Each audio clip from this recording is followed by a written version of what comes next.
What's up, what's up? What's up, what's up? And welcome to Life Adventure Family. Pababa kami, galing Helm Crag. Isang bundok dito sa Lake District. Andun siya. So, ang pag-uusapan natin ngayon ay naming kids. Naming kids. Yes. Ang pag-usapan natin ngayon ay ang pangalan ni Miles. So, ano yung pangalan ni Miles? Really, Miles. So, ang buong pangalan talaga niya ay Miguel Luis. Miguel kasi, kumbaga siya yung classic Tagalog version ng Filipino version ng Micaela. So, instead of Michael, dahil Micaela ako, Miguel, para yun nga, classic, ganun. Tapos, si Lavi naman, ang full name kasi niya ay Genre Luis.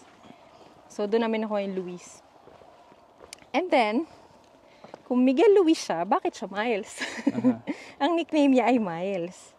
Kasi, since si Lavi and I, we both love hiking. Tapos, long distance hiking in specifically. Yun, pinangalan namin Miles. Miles as in distance. Yun. To measure, distance. Yes. Yun yung, history ng name niya. So, we both wish na sana he will also travel the world and go a long way. Si Miles Cebu. Dahil sa pangalan niyang Miles. Yeah, maganda yung Miguel Luis. Yung Miles lang nung naisip namin na nickname niya. Medyo, hindi naman 50-50. May konting alangan kasi pag sinabi mo kasing Miles, pag sa Pilipinas ka, Isipin babae. Kasi may Miles nga Ocampo, may artistang Miles na babae sa Pilipinas.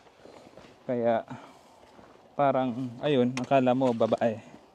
Pero ang Miles naman is unisex, di ba? Oo, parang unisex naman siya. Tsaka nung napanood din namin yung wait lang, intermission. May parang lizard na buntis. Ayun buntis. Ang laki nun dyan. Oo nga. So, ituloy ko yung kwento. Sa Spider-Man naman, nung napanood din namin yun, si Miles Morales, yung bida doon, lalaki din naman yung Miles. Ayun, tapos yung isang point pa, pag nasa Pilipinas kasi hindi mo maiwasan yung mga comments na, Miles pambabae, bakit gano'n? Ganyan. So, ayun. Medyo 50-50 kami nung una. Oo. Pero kasi, dahil yun nga yung nakagawian, na-expose na yun na Miles pambabae. Pag sa Pilipinas, Miles pambabae. Parang kaya iniisip na Miles is pambabae. Pero dito, walang comment na ganon. Walang comment na Miles is pambabae dito sa UK. Dahil wala sa kanilang walang artista na Miles Ocampo or Aubrey Miles, parang gano'n. Walang artista na babae, parang gano'n. Sa kanila, mas nakukyutan pa nga sila at naaastigan kapag nalaman nila yung reason kung bakit Miles yung pangalan niya. Ngayon, ang tanong, so, ayun. Anong pangalan ng magiging kapatid ni Miles? Kilometer. Naglolokohan kami, KM. Grabe, sobrang na yung bush dito. Overgrown bush, mga ferns.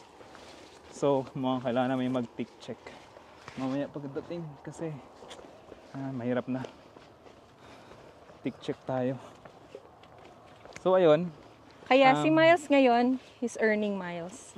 Yeah. Hiking. Actually, itong Helm Crag, it's his 4th Wainwright. So, dito sa Lake District, merong 200 plus Wainwrights.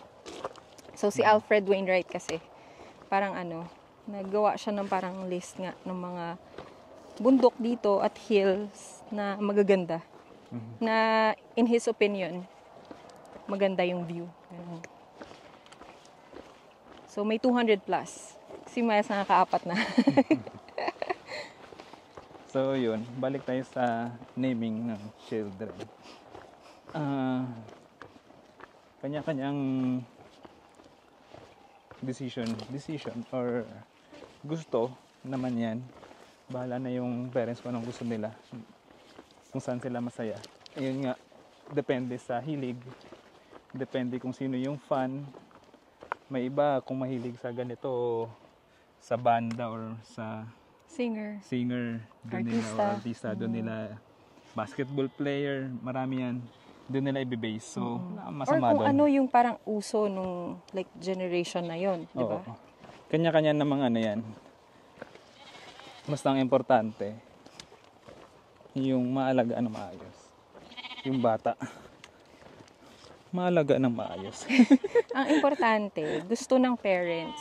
Kasi parang, syempre, lalo na sa Pilipinas, di ba? Yeah. Maraming nagbibigay ng opinion. Oo, lalo na pag mga lola or Oo, gusto nila parang ipapangalan. Or gusto nila parang yung napili nilang pangalan, ganun. Wala din namang masama kung gusto niyong pagbigyan. oo. Or kung gusto din naman talaga nila yung suggestion. Oo.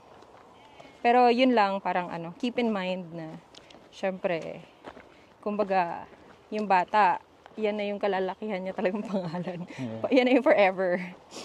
So, maganda, syempre, ikaw bilang magulang, tatawagin mo siya by that name. Maganda parang, gusto mo rin yung pangalan, di ba? Oo. Or parang, somehow, parang, magiging proud ka na i-explain bakit ganito yung pangalan ng baby mo, yung ganun ba?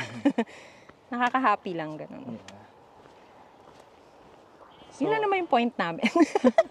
Na huwag magpa-apekto sa opinion ng iba. Yeah.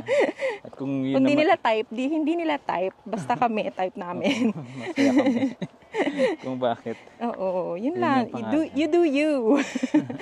You do you, boo. Yeah, kanya-kanya ano lang talaga yan, preference. So, walang masama doon. Basta kung saan tayo masaya kung ano ipapangalan sa mga anak natin. Importante tayo. naman wala ka natatapakang ibang tao. Yeah.